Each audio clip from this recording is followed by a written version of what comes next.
정신없이 바쁘고 분주한 새학기가 지나고 이제 어느덧 조금은 안정이 되셨을까요? 또 우리 자녀들은 어떠한가요? 아이들은 어린이집, 유치원, 학교에 잘 적응했을까요?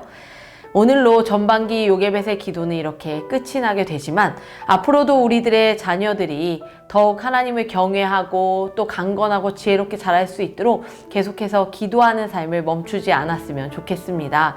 그리고 그 일을 위해 교육부도 함께 같이 힘쓰겠습니다. 우리 자녀들의 신앙을 위해서 부모님들께서도 교육부의 손을 잡고 함께 열심히 신실하게 자녀들을 하나님의 말씀으로 키우는 일들을 위해 동역해 주시기를 바랍니다.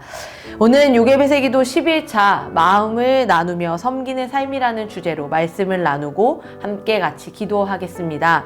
함께 나눌 말씀은 잠언 11장 24절에서 25절까지의 말씀입니다. 말씀을 함께 읽겠습니다. 흩어 구제하여도 더욱 부하게 되는 일이 있나니 과도히 아껴도 가난하게 될 뿐이니라. 구제를 좋아하는 자는 풍족하여질 것이요 남을 윤택하게 하는 자는 자기도 윤택하여 지리라. 하나님의 사람은 하나님의 나라를 살아갑니다. 하나님의 나라를 살아간다는 것은 이 땅에 속하였지만 하나님의 주권과 통치를 따라 살아가는 삶을 말합니다. 모든 것이 하나님께로부터 왔다는 것을 알고 또 모든 것이 하나님으로 인해 지어짐을 알며 그래서 모든 것이 하나님의 다스리심 가운데 있을 때 안전하다라는 것을 아는 것, 그것이 곧 하나님의 주권과 통치를 따라 살아가는 삶입니다. 오늘 함께 읽은 잠언의 말씀에서도 하나님 나라를 살아가는 삶의 모습을 표현하고 있습니다. 바로 구제하는 삶에 대한 내용인데요.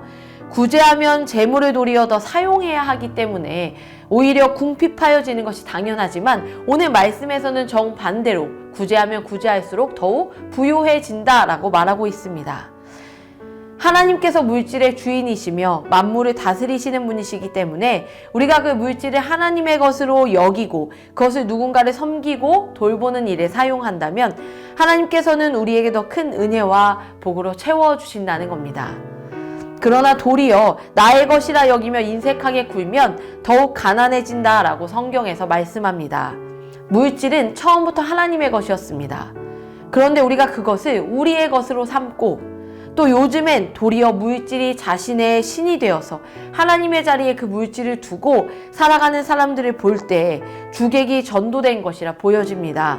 세상을 지으신 창조주의 섭리대로 살아가는 것이 아니라 잘못된 모습으로 살아가는 것입니다. 하나님께서 물질을 주신 이유가 그렇다면 무엇일까요?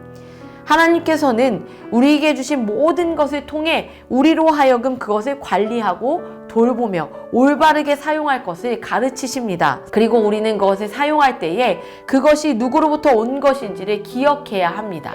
그렇게 할 때 우리는 우리에게 주어진 것을 의지하는 것이 아니라 하나님을 의지하여 가진 것을 베풀고 또 나누며 더 번성하고 풍성해지는 것을 경험할 수 있을 것입니다. 구제는 하나님을 의지하고 감사하는 믿음의 또 다른 표현이기 때문입니다.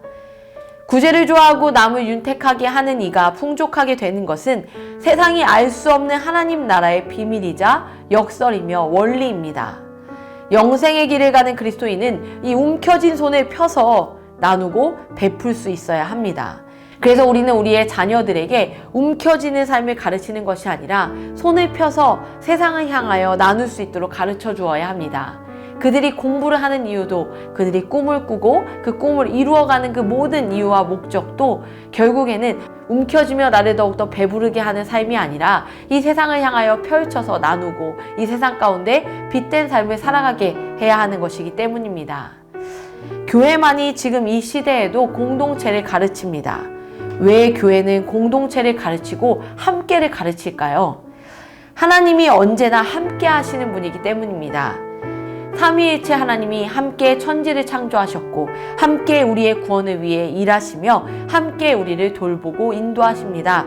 그리고 그렇게 함께 우리에게 찾아오셔서 너도 우리와 함께 하자라고 말씀하십니다. 우리는 그렇게 함께 하자고 찾아오신 하나님께 네, 하나님 저도 하나님과 함께 하겠습니다 라고 응답하는 삶을 통해 하나님의 나라를 경험하게 됩니다. 구원의 은혜를 누리게 되는 것입니다. 그렇게 함께 나에게 찾아오신 하나님께 저도 함께 하겠습니다 라고 고백한 사람들, 그들의 모임이 교회이고 몸된 공동체입니다. 하나님과 함께하는 나, 하나님과 함께하는 너, 그 너와 내가 모여 우리도 서로 함께할 수 있는 것입니다. 그리고 그것이 그리스도인이 이 땅 가운데 이루어야 할 삶의 모습입니다. 우리는 우리에게 주어진 것들을 함께 나누고 누리며 살아가야 합니다. 그것을 통해 우리는 이 세상을 향하여 우리와 함께하고자 찾아오신 하나님을 알게 하고 누리게 하는 사명을 살아낼 수 있습니다. 세상으로 볼 때는 나누는 삶이 무언가 어리석어 보입니다. 내 것을 내어주는 삶이 손해보는 것 같아만 보입니다. 그러나 하나님은 우리에게 나누라고 내어주라고 말씀하십니다. 나누고 내어주는 삶을 통해 더불어 함께 살아가는 삶, 나만을 위한 삶이 아닌 누군가를 위해 살아가는 삶, 나만을 위하여 풍요롭게 하는 것이 아니라 누군가의 삶을 풍요롭게 하는 삶. 그래서 나의 안락한 삶을 추구하기보다 누군가의 삶을 이롭게 하는 삶을 살라고 말씀하십니다. 그것이 곧 함께하는 삶입니다. 그것이 곧 하나님이 말씀하시는 함께하는 삶, 하나님이 말씀하시는 몸된 공동체를 이루는 삶이기 때문입니다. 하나님께서 주인이 되어주시고 하나님께서 통치하시며 하나님께서 이끌어주시는 삶을 살아가는 우리는 우리 손에 무언가를 움켜쥐고 살아가지 않아도 됩니다. 우리의 먹을 것과 입을 것, 마실 것을 책임지시는 하나님 앞으로 나아가 먼저 그의 나라와 의를 구하는 삶이 우리의 삶이어야 합니다. 그리고 그 삶을 통해 우리는 함께 하나님의 나라를 경험할 수 있습니다. 이 시간 말씀을 붙들고 기도하도록 하겠습니다. 괄호 안에 자녀의 이름을 넣어서 따라 읽으며 기도하시면 됩니다. 아침마다 새로운 은총을 주시는 긍휼의 하나님, 감사합니다.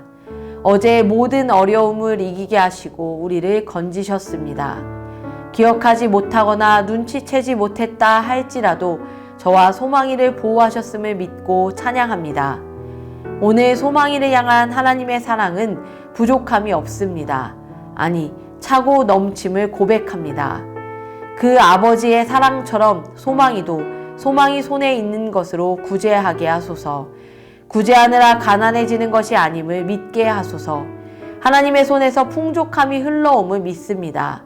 마음에 감동이 있을 때에 망설이지 말게 하소서. 모든 것을 주시는 이가 하나님이시니 필요한 자를 향해 나누게 하소서. 재능을 주신 이가 하나님이시니 필요한 자를 위해 나누게 하소서. 사랑을 주신 이가 하나님이시니 필요한 자에게 흘러가게 하소서. 남을 윤택하게 함으로 자신도 윤택해질 것을 소망이가 믿게 하소서. 소망이가 무언가를 나누고 섬기는 삶을 통해 하나님의 사랑과 마음을 흘려보내는 통로가 되게 하소서. 예수 그리스도의 이름으로 기도합니다. 아멘.